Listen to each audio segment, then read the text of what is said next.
Hi everyone, a very good evening. You're watching The Money Show on ET Now. I'm Mubina Kapasi. This is your one-stop shop for everything to do with personal finances as we help you solve any financial planning questions and queries that you may have and set you on the goal for long-term wealth creation or wealth creation for any objective or goal that you would like to meet.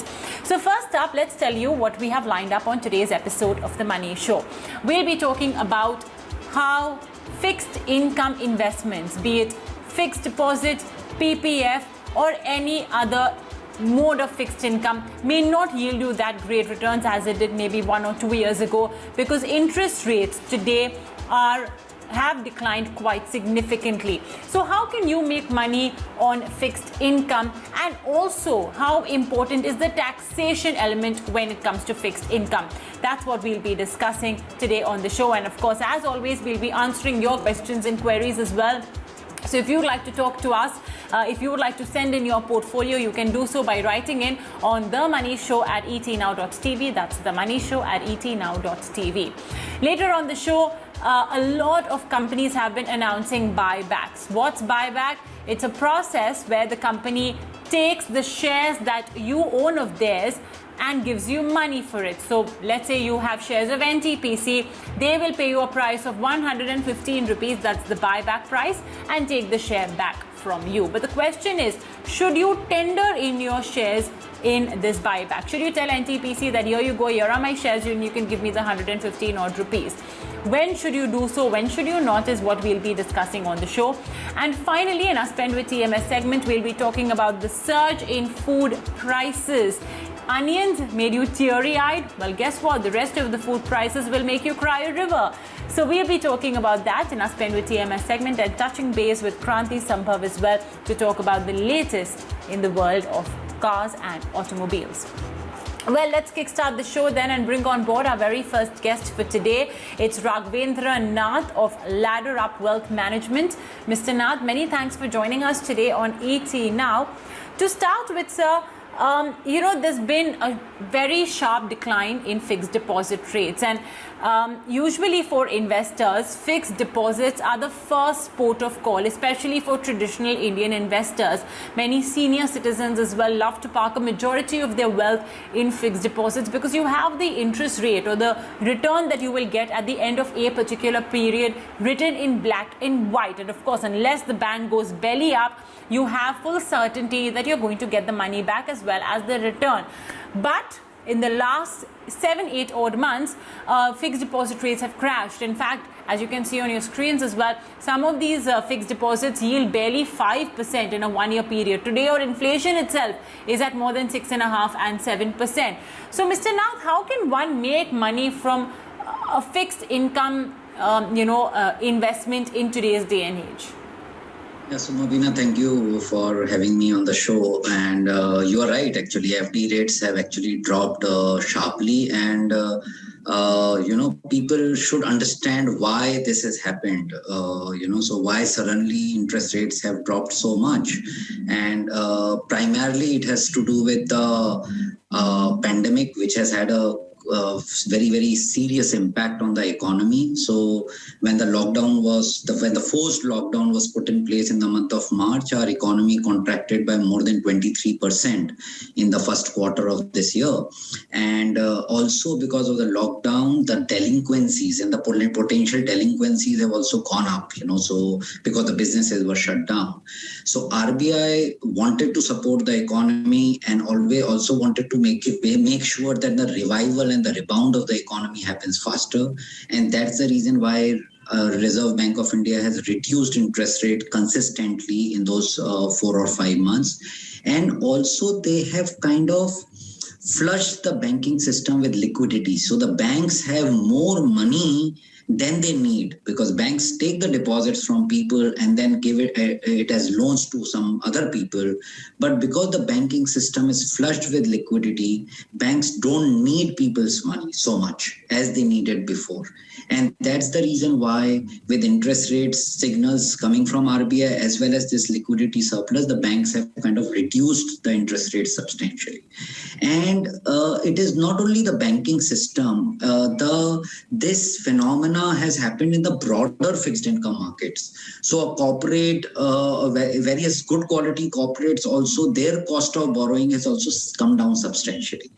So this is something which is not a short-term thing. It may get corrected maybe 6 months, 9 months, 1 year down the line, but investors basically have to kind of tone down their expectations, of the returns that they can make.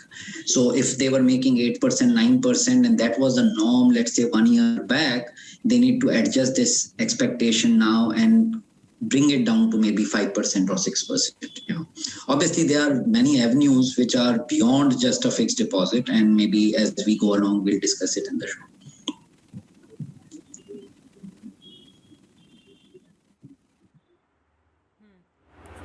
All right. Okay, so Mr. Nath, let's talk about all those options available, and also, for those individuals who have loved sticking to this traditional option of fixed deposit, why that will simply just not cut the mark, Mr. Nath? Yeah, so people who have, and there's as you rightly said, there's a very, very large segment of people who is dependent on these fixed income investments, for their port of call is a bank fixed deposit generally. So I think they need to start looking beyond just a bank deposit, and there are so many smart options and equally safe options which are available. So for instance, if a person is really, really conservative, he can actually go and invest his money into a banking and PSU fund. So it's a mutual fund which is investing in a portfolio of various banks and various profitable public sector undertakings. So it's a very, very high quality AAA rated portfolio, and you're actually, instead of putting your money in one bank in a fixed deposit, now you have a portfolio of 15, 20 different banks and PSUs, and the returns are similar. The advantage is that in case of a mutual fund, if you keep your money for 3 years, it gets counted as long-term capital gains. And therefore, you get benefit of indexation for inflation. Now, what is happening today is very interesting, actually. While interest rates have come down in the last 8 months by 2% or so, the inflation has crept up by almost 3 to 4%. Inflation is now around 7%. So 3 years down the line, and let's say inflation remains high, 3 years down the line, the cost inflation value of the investment that you have put may be higher than the overall returns that you have sought. Okay, so you may end up with a situation where you don't have to pay any tax. So whereas in a fixed deposit, if you are putting your money for, let's say, 3 years, and let's say you are getting 6%, and you are on a 30% tax bracket, you are actually ending up being at around 4.2, 4.3%. Whereas in this banking and PSU fund, if you invested, your pre-tax and post-tax return will more or less be the same. So you may end up earning anywhere between 5.5%, 6%. So by just choosing a smarter option, which is more tax efficient, you can increase your returns by 1 to 2%. Then, of course, the second option that people have is go longer term. So there are so many people who have decided that they always want to be in fixed income. So rather than putting your money for 1 year or 2 years, you start exploring options for 5 years, 7 years, and 10 years, And so if you were to, let's say, go for somebody like a PNB, Punjab PNB Housing, or LIC Housing, or HDFC Limited, all these are very, very large companies, and they have these 5-year plus fixed deposit options where you can earn almost like a 6.7, 6.8% return, So if somebody doesn't have tax as a consideration, for them, these options can be also a worthwhile option. Okay. The third category, which maybe it's more for, let's say, high net worth investors who have the ability to invest maybe 10, 20, 30 lakhs. But, there's another very credible option which is there, which are perpetual bonds of various banks. So let's say if you were to buy a perpetual bond of State Bank of India, which is probably one of the largest and the safest bank in India, that bond may give you somewhere around 7% yield, 7.5% yield, And if you were to go for somebody like, let's say, Bank of Baroda, your yield could be be around 8%, and then there are some corporates, let's say Tata Group's entities and all that, where the returns can be anywhere between 8 to 9%. So for sophisticated investors, investing into these perpetual bonds can also be a good option. So, and then you have those structured debt and all that, which is again, which can yield returns anywhere between 7 to 9% post-tax, depending on the credit quality of the companies. So there are many options other than bank fixed deposit. You just kind of have to look around and figure out what works best for you.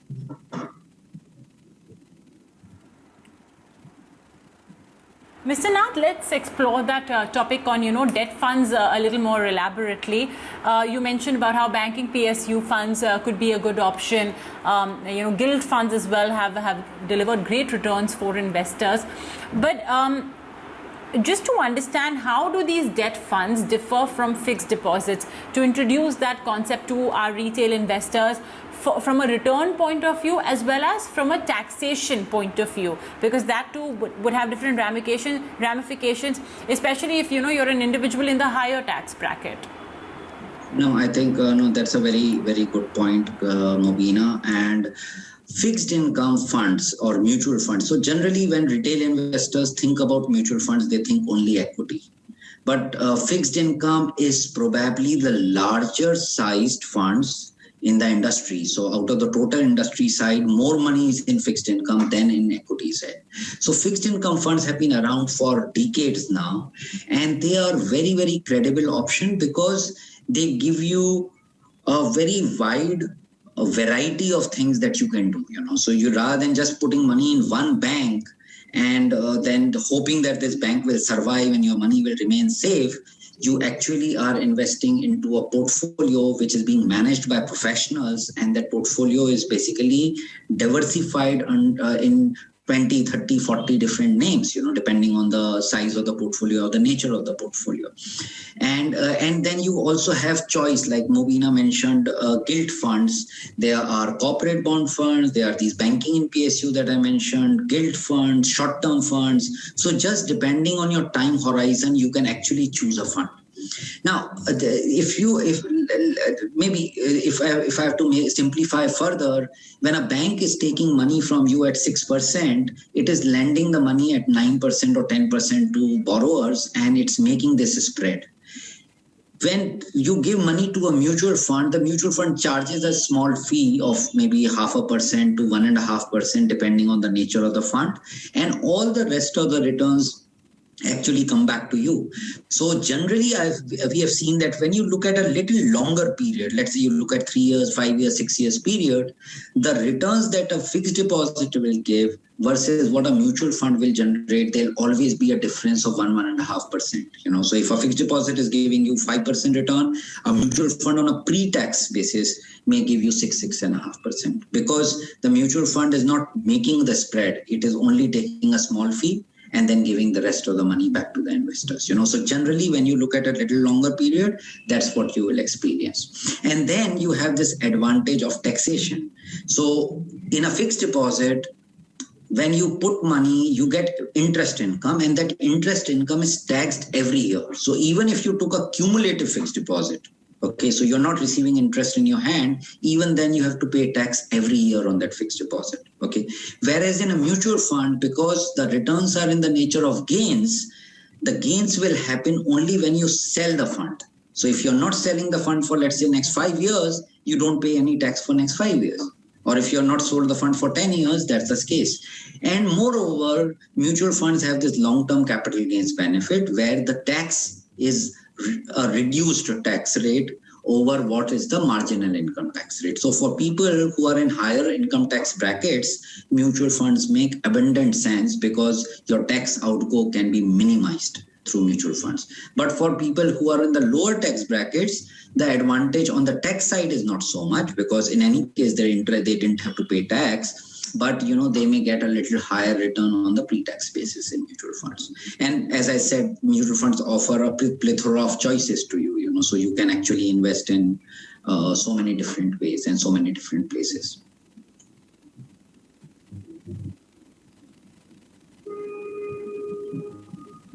All right. Okay. So that's, of course, the word coming in on fixed income, and how essentially there are several options available for investors to look at.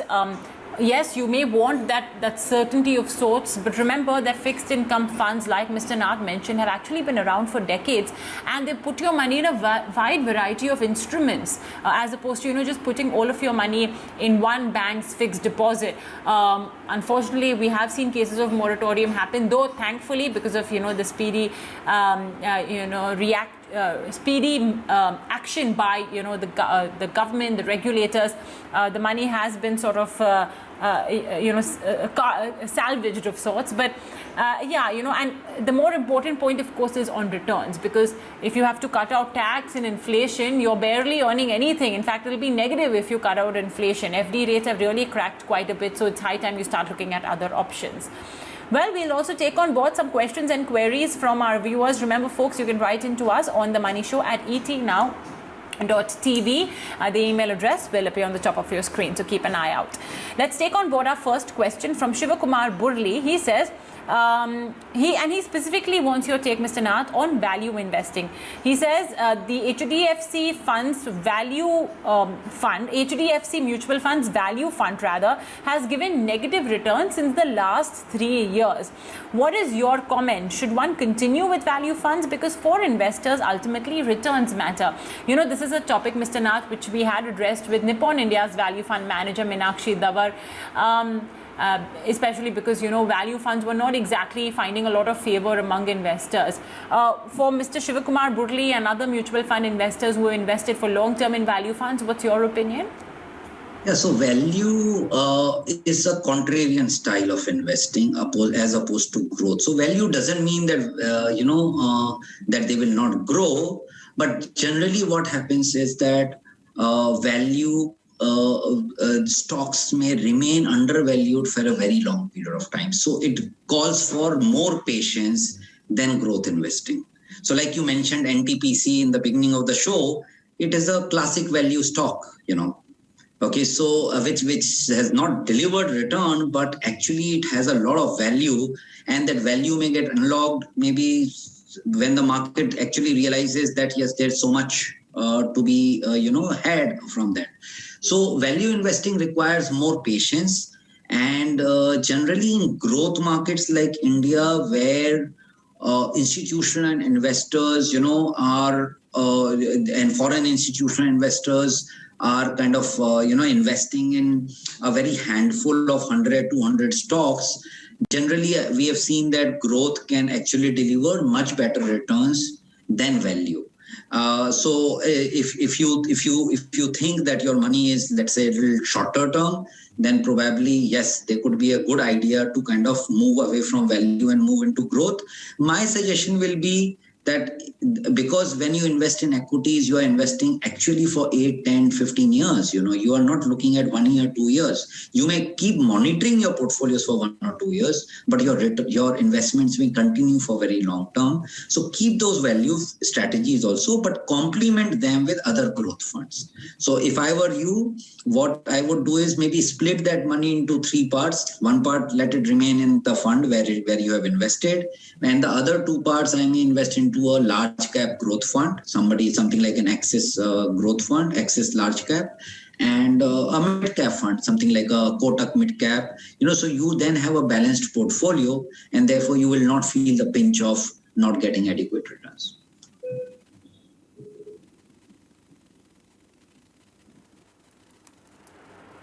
All right. Okay, so that's Mr. Nath's view on value funds and his opinion on how essentially you could deal with it. If you invested in value funds from a more short-term perspective, then the advice is that move out, because value funds are more so used, and this is something that Meenakshi as well had said, that you must have patience, you must have a long-term goal when you invest in value funds. So if your goal is fast approaching, then perhaps move out of value funds. Okay, we just have another question we've received from Mr. Sundaram Pichai.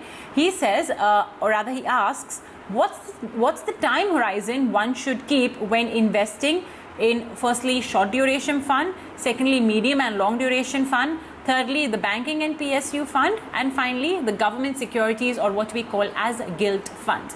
Mr. Nath? Yeah. So basically, no, very good question actually. And it's extremely important for people to realize what they are bargaining for, because all fixed income funds are not equal, and some fixed income funds can actually be very risky as well, so if they are not if they don't have the desired objective, people don't invest. I understand it. So for instance, if I start with gilt funds, essentially when you are looking at a gilt fund, you are trying to play the interest rates scenario. So if you have an expectation that interest rates are likely to come down over next, let's say 1 or 2 years, then you invest into a gilt fund so that you can get benefit from dropping interest rates. Like you mentioned, last 1 year, gilt funds have given double-digit returns, almost to 11, 12, 13% returns. Why? Because interest rates have fallen, therefore the bond prices have gone up.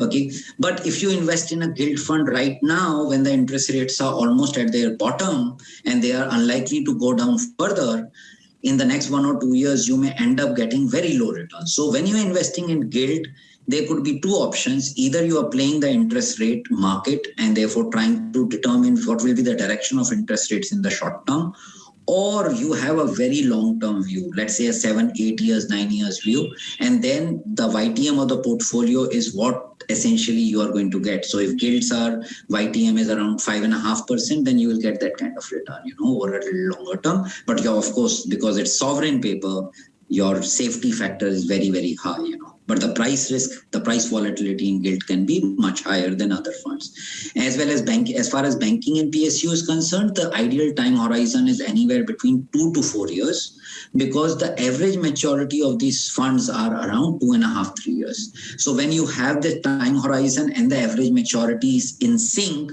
you will not basically have the impact of volatility or impact of interest rates movements on your portfolio. Okay.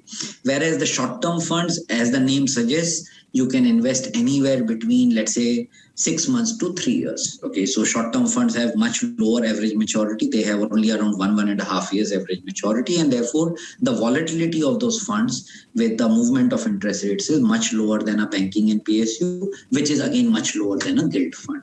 And that's how you basically, because of the volatility, you keep adjusting your time horizon. More volatile the fund, longer should be the time horizon of investments.